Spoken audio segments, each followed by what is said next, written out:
And I think what to do about it takes a great deal of courage, and we'll get to it at the end of my talk. So, overparenting. How can you tell if you're overparenting? Well, the first thing is don't do what your child can already do. And that's the easiest of them. That means if your kid has learned, for the Berks parents, addition, or university, advanced algebra, leave them alone, right? Let them do their homework, and if they got one of the problems wrong, the teacher will correct it. You are not the night teacher. Your kids are in two of the best schools that I've seen in this country, with some of the best teachers I've seen. So let them do their job. Don't interfere, and please don't give them a hard time. You know, my kid should have gotten an A-, why did he get a B? Don't do that. Teachers have enough to deal with without parental over-involvement. And if your kid should have gotten an A- and got a B+, instead, it doesn't make any difference, even if you think it does in the moment.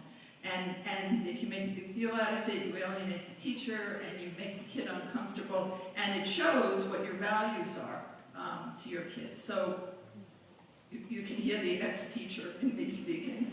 And that's before parents would ever make a phone call like that. So don't do what your kid can already do, because it makes them feel like not capable, right? If you know how to do something, you don't want anybody looking over your shoulder anymore. You're done, you know how to do it. That's easy. Don't do what your kids can almost do. And that's tougher because in education it's called the zone of proximal learning, which is kind of that gray area in between what a kid knows how to do and doesn't quite know how to do yet. And adults are supposed to come in and help if kids need help, but I think we come in too quickly.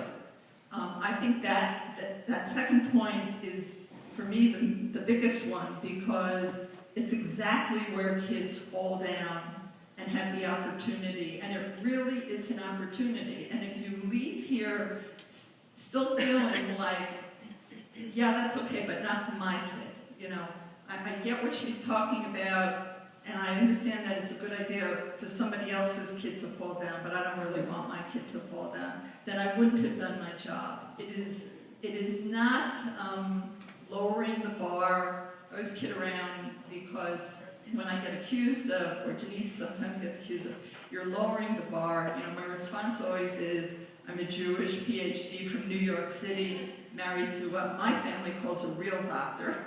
So it's not an anti-intellectual stance at all. This is all about getting your kids actually to be able to use the gifts and the talents and the skills they have optimally, right?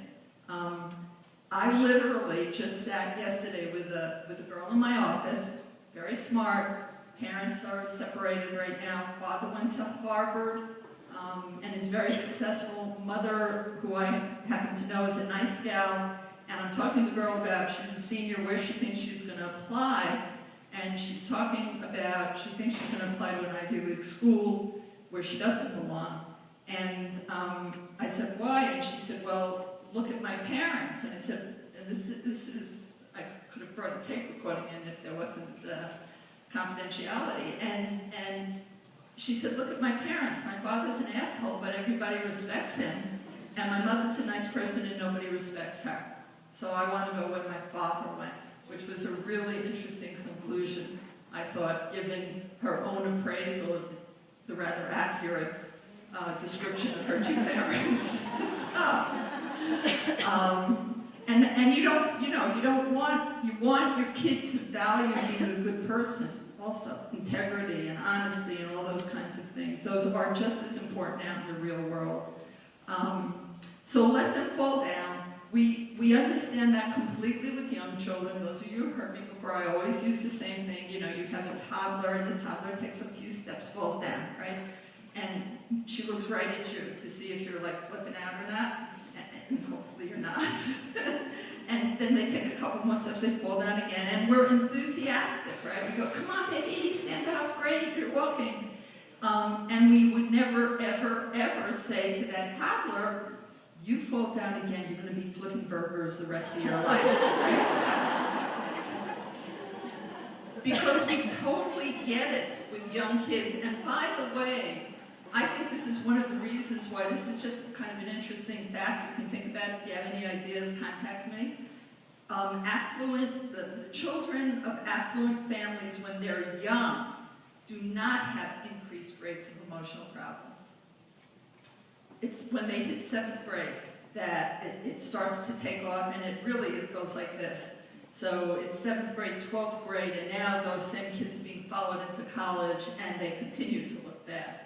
So there is something protective that we're doing with young children, and it's very interesting to me. I really don't have the answer. I do think part of it, though, is that we tolerate the kinds of normal risk-taking and mistakes that young children are bound to make all the time without our own anxiety being raised. But when our kid gets cut from the select team or doesn't get the grades we expect, we have much more anxiety around it. We think the stakes are so much higher. And they are higher to some degree, but the even bigger stake than the A is the child's emotional health. The last one is confusing your own needs with your children's needs. And this is the toxic one. This is where kids really run into a lot of trouble. So the story I use is this father and son in my office, and they're talking about where the kid is going to go to school. He's a really smart kid. I know him well. He played lacrosse for years with my youngest son. And he can go anywhere. I know he can go anywhere.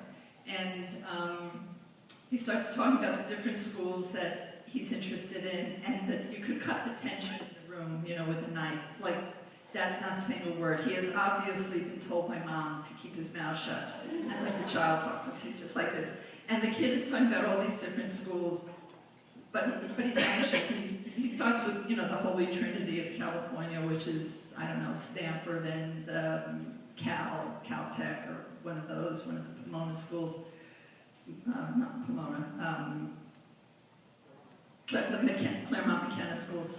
And then he starts to make his way across the country. He's in Michigan and stuff. And he finally gets to the East Coast and starts with Dartmouth. And then he says, well, I guess I could apply to Harvard.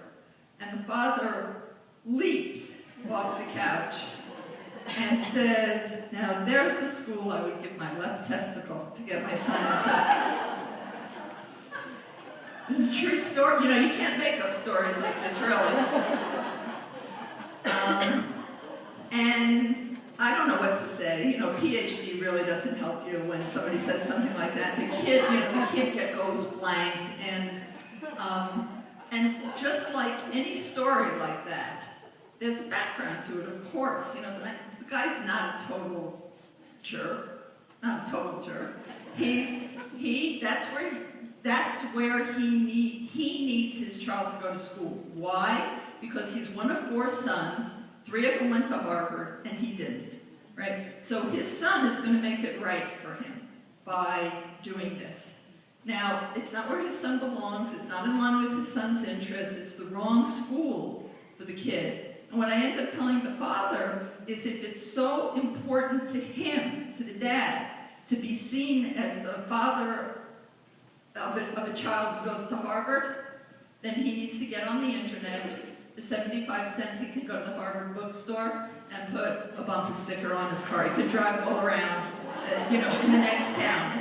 But he should leave his kid out of it, because it's not his kid's thing. And, every one of us makes this mistake somewhere along the line. Like, how many of you, besides me, because my hand's definitely up, have ever heard yourself sounding like crazy with your kids? That? Well, that's 100% there. And the 2 of you who didn't raise your hands are lying. Usually when you hear yourself sounding crazy, it's because it has hit something in you that you don't haven't fully worked out. I often tell the story of screaming at my youngest kid, who had a language disability, learning disability, when a grade of his dropped, and just going ballistic, and knowing in that moment that I was doing terrible damage to my relationship with my kid, right? As soon as you hear yourself saying things that, in the light of day, you know are hurtful, get out of the room and figure out what it is in your own life. And in my life, it was that, you know, I'm thinking about my bio on today, you know, and my father died very young. We were on welfare. There were some very major challenges in my own life. And when his grade dropped, I was terrified that he was going to end up where I was, which was no money to go to college, no ability to go to college, which, you know, I overcame, but it was terrifying in my youth, and my kid was the exact same age, and so I got crazy about it. So my suggestion just is, when you hear yourself really going off, what? You're stopping ballet? You can't stop ballet. You're great. You're a great tennis player. You know, that's from the dad who missed the whatever in tennis. That's at the highest point of being able to play tennis, or the person who just missed the ski team, or whatever it is, whatever disappointment, make sure you're not projecting that onto your child. The other thing that I think about overparenting is that it leaves children with a very limited and unappealing view of what adulthood is. I think that we have, I have three boys, so the number of hours that I put in those bleachers over and widely spaced is inconceivable to me now. I mean, I could have been a nuclear physicist. Well, no.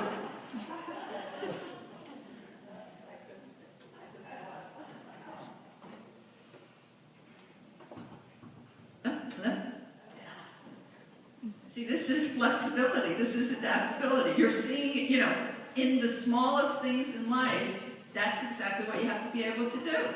It's not go, oh my God, what's going to happen? It's not working. It's just to, you know, it's a tiny minor glitch, and you sort of figure it out and you go on, and not have your kids get all bent out of shape about it. Anyway, unattractive adulthood. So, you know, the kids who sit in my office and kind of go, I'm not interested. You know, my parents have no life. My dad usually, but often his mom too, they work all the time. They come home, they're exhausted. Then they're on their cell phones. I can't even get their attention. And this is a huge issue, because often at the end of the talk, people want to talk to me about their kids and technology, you know, how much time on Facebook and this, that, and the other thing. My much bigger concern, because I treat teenagers, is how much you're on your phone. Because kids are constantly talking to me about the fact that they can't get their parents' attention. And I'm going to try something for a minute. Okay, so everybody pretend that you're on your cell phone for a minute. Just make the motion of being on your cell phone for a minute. And look at the person next to you. Well, okay, now you're giggling, which is not helping my experiment at all. But usually and there's some very interesting research, very important research on this. Usually when you're on your cell phone, you have a blank expression on your face, right? Because you're concentrating. And they're comparing the look of people as they concentrate on their phones with depression. And there's some research coming out now that's starting to look like, if you're on your, you know, you're walking your baby, or your baby's hooked to you or something like that, this is for younger children, that what they're seeing is the same face as a depressed mother. Not really depressed, but it's the same face. And we know that that lack of responsiveness, the not having the love light in your eyes when you look at your child, being distracted, starts to feel like depression to them. And like I said, I'm more concerned with parents than I am with kids' use of technology. And what I hear often from parents in my office is, okay, I'll put it down, which often is a hard concession to get, for dinner. But you know what? I'm still not there. I'm worried about the fact that I'm not, like maybe something really big is happening and I'm missing it. And if you're not really there, your child knows you're not present. And at the end of the day, what turns out a healthy child is a reasonably healthy, happy, present parent. And that takes being available. And all of us are incredibly busy. And that opportunity to just sit with your child and get to know them in some really deep way, and that doesn't, you know, in my house we always had dinner together. So I always say, oh, we always had dinner together. You know, the research is 5 times a week, 25 minutes, you know, your kids will do better academically, they'll sleep better, they'll be happier. I have 3 boys. If for 1 minute you think that discussion was, oh, Mom, let's talk about our feelings at the dinner table. Never happened. But it was a place of renewal and quiet and check-in. And a lot of kids feel that they don't have that, what I called in the first book, an inviting, listening presence. Just a parent who's around and who's interested in them. Okay. So in retrospect, and I'm not sure here, in the Midwest, this is when I have dead silence in the audience. Like, I can say, you know, limit APs, and I don't even love APs, period. We have a white paper on the Challenge Success website, www.challengesuccess.org, that has looked at all the research on APs. It's also looked at all the research on homework. We have another one there. They're really worth reading. I think my feeling is, why do you need to take a college course? Like, college courses are college, and there are plenty of schools that have, like Fieldston, they've taken away APs, but they replace them with very rigorous courses, but they're not college courses. Sometimes people like that point of view, sometimes they don't. So I can say, I'd like you to try and limit your kids' AP classes. Sometimes I'll even get around to applause for that. But when I say, I'd like you to limit involvement in your kids' sports, try that in the Midwest. It's like you just said, you know, your child should have leprosy. I mean, it is dead quiet. And this is what I mean by that. Having been through years and years and years of sitting in those bleachers, it was boring. It was a disproportionate use of adult time for child-centric activities. And I think that there is a disproportionate amount of resources going to children's activities. So I'm doing a phone consultation, honest, and the phone consultation is for a couple in another state who want to know if it's really important to take their 2-year-old to Paris for the experience of Europe. The answer is no, it's not really important. The child won't even remember it. But why are parents thinking about what's in the best interest of the 2-year-old in terms of vacation? Vacation is something that really is to recharge the parents. And kids come along. That whole notion of your kid just does it because you said so is kind of a dead notion. You know, it's like, well, what if they're bored? Good. They're bored, they'll figure out how to do something. What if they're mad at me? So what? So, you know, tell them to go to their room or something. This idea that everything that you do with a child has to be calibrated. You know, pay really, really strict attention. Is your child happy? Are they thriving? Do they have the passion? If I get one more phone call from somebody who says to me, oh, I heard you speak, you know, because I always say, go to your kid's strengths.